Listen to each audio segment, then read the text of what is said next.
अस्सलाम वालेकुम। Second year math exercise 1.3। आपके सामने एक फार्मूला लिखा हुआ है जो प्रीवियस लेक्चर में हमने यूज़ किया। आज हम इसका प्रूफ करेंगे। Limit x approaches to a, x n minus a n over x minus a is equal होता है एन ए की पावर एन माइनस वन। और इसमें एम सी क्यू के लिए आपने ये फार्मूला भी याद रखना है और ये स्टेटमेंट भी याद रखनी है कि इसमें व्हाट इज़ एन। तो n है इज़ एन इंटीजर। n तो एक बात है कि इंटीजर होगा और दूसरी बात है कि a जो है वो ग्रेटर दैन ज़ीरो होगा and a is greater than zero. ये एमसीक्यू चेंज होके ऐसे भी आ सकता है कि आगे ऑप्शंस में लिखा हो where n is, option A लिखी हो where n is real number और where n is whole number, where n is natural number. Fourth option हो एन इज़ एन इंटीजर। तो फिर आपने कौन सी ऑप्शन चूज़ करनी है? N is an integer. या फिर ऐसे भी आ सकता है where n is an integer and a is less than zero. जबकि यहाँ पर रियल में क्या है? N is an integer and a is greater than zero. तो ये भी ऑप्शन में आ सकता है। तो इस बात को, पूरी स्टेटमेंट को आपने कंप्लीटली याद भी रखना है। नेक्स्ट चलते हैं इसके प्रूफ की तरफ। तो अब n जो है वो क्या है? इंटीजर।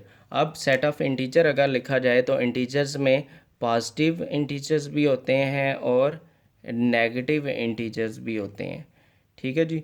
अब इट मीन्स आपने इसको पॉजिटिव इंटीजर्स के लिए भी प्रूफ करना है और नेगेटिव इंटीजर्स दोनों के लिए आपने इसका प्रूफ करना है।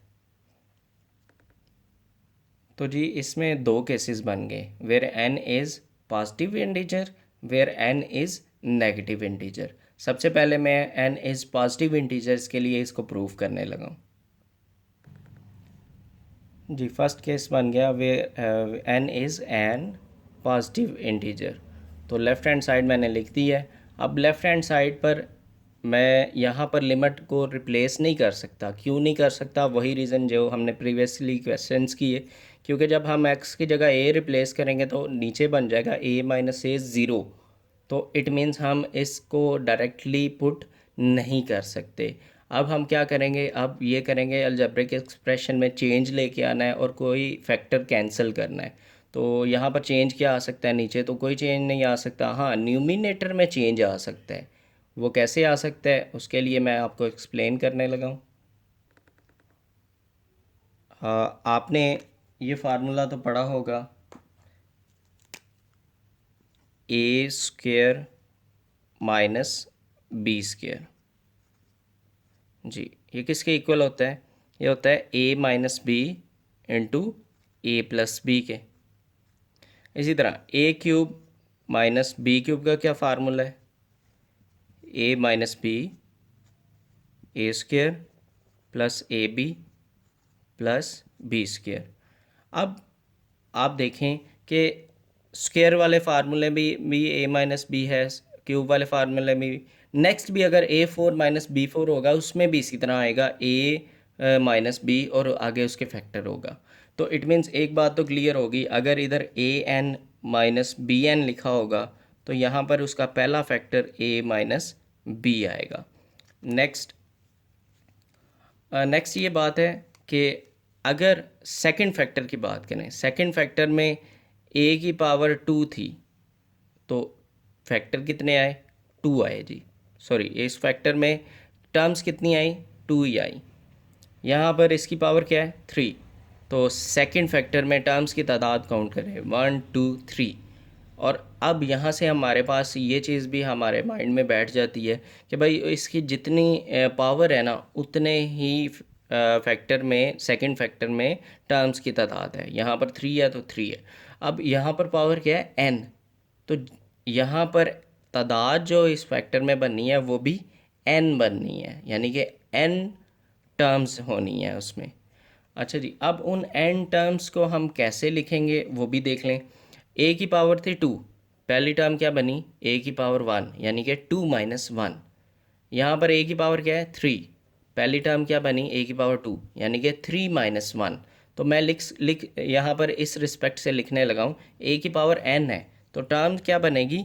ए की पावर एन माइनस वन। जैसे कि टू माइनस वन वन हो गया, 3 माइनस 1 2 हो गया, ए की पावर n है तो n माइनस 1 हो जाएगा। अच्छा जी नेक्स्ट चलें, नेक्स्ट क्या है, ए की पावर 2 थी, फिर ए की पावर 1 हुई, फिर ए ख़त्म हो गया, फिर बी शुरू हो गया था नेक्स्ट सेकंड टर्म में ए बी 1 था, इसी तरह बी 2 हो गया। इट मीन्स हमें ये बात पता चली कि यहाँ पर ए ने रिड्यूस होते जाना है, ए की पावर ने रिड्यूस होते जाना है। तो ए की पावर पहले n माइनस 1 लिखी है, तो वो मज़ीद रिड्यूस करेंगे तो ए की पावर n माइनस 2 होगी और साथ में b आ जाएगा, यानी कि b की पावर 1 आ गई। नेक्स्ट अगर टर्म लिखें इसी रिस्पेक्ट से तो एक और रिड्यूस होगी, तो a की पावर n माइनस 3 हो जाएगी और b की पावर 2 हो जाएगी। इसी तरह अगर आप मज़ीद टर्म लिखना चाहते हैं तो नेक्स्ट टर्म होगी a की पावर n माइनस 4 और b की पावर 3। ठीक है, इस तरह से a की पावर n माइनस 5 b की पावर 4, इस तरह से ये इंक्रीज़ होती जाएंगी। और लास्ट टर्म, अब लास्ट टर्म की बात कर लेते हैं। लास्ट टर्म क्या होगी, यहाँ पर b की पावर 2 थी, b की पावर 1 है, यहाँ पर b की पावर 3 थी, b की पावर 2 है, तो डेफिनेटली यहाँ पर जो भी पावर है उससे एक कम है।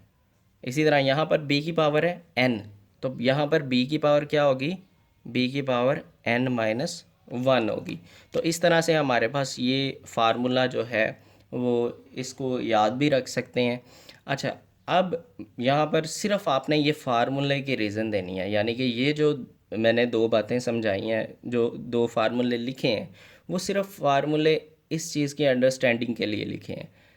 यहाँ पर इस क्वेश्चन में इन फार्मूलों का नहीं रोल, इस फार्मूले का रोल है।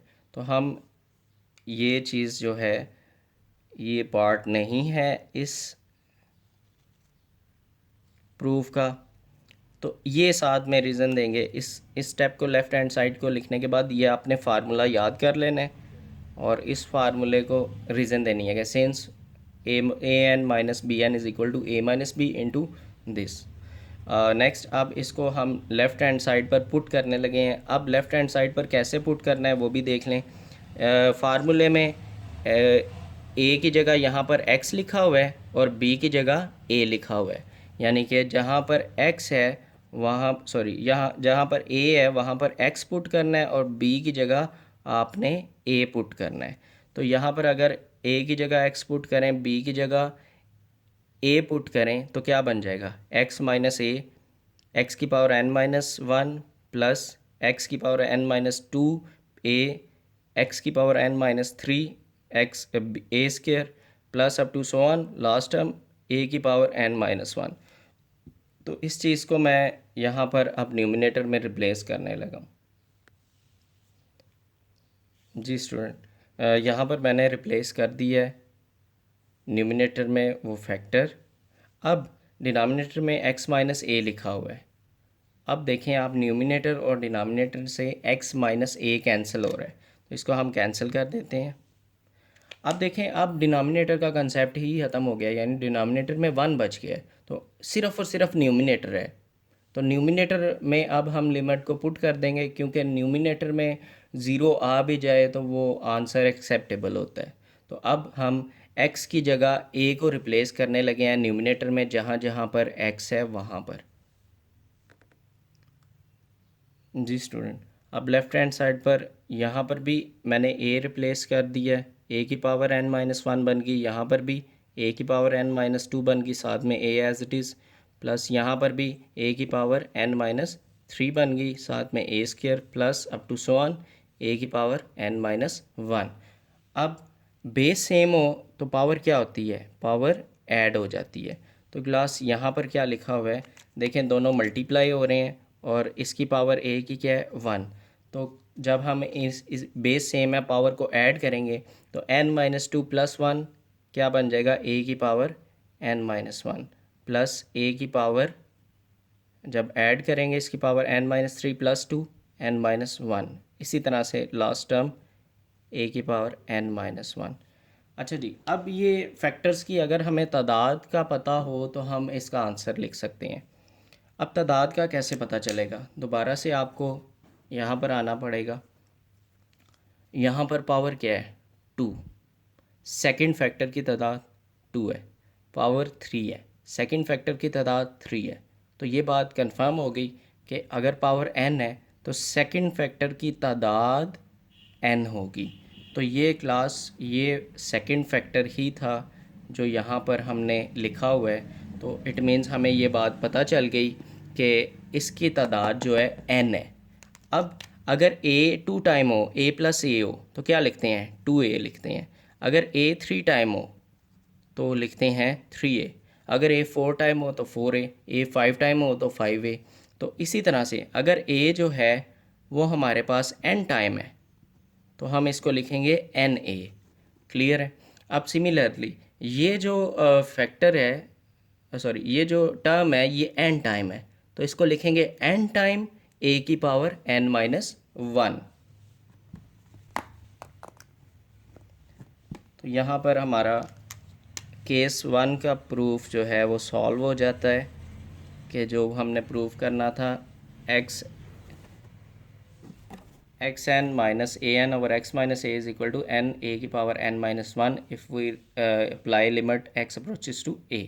तो यहाँ पर हमने अप्लाई लिमिट करके इसको प्रूफ कर दिया है कि एन ए की power n minus 1 which is a right hand side. अब ये था केस 1 यानी कि n is positive integer. Next हम सॉल्व करेंगे केस 2 को where n is negative integer.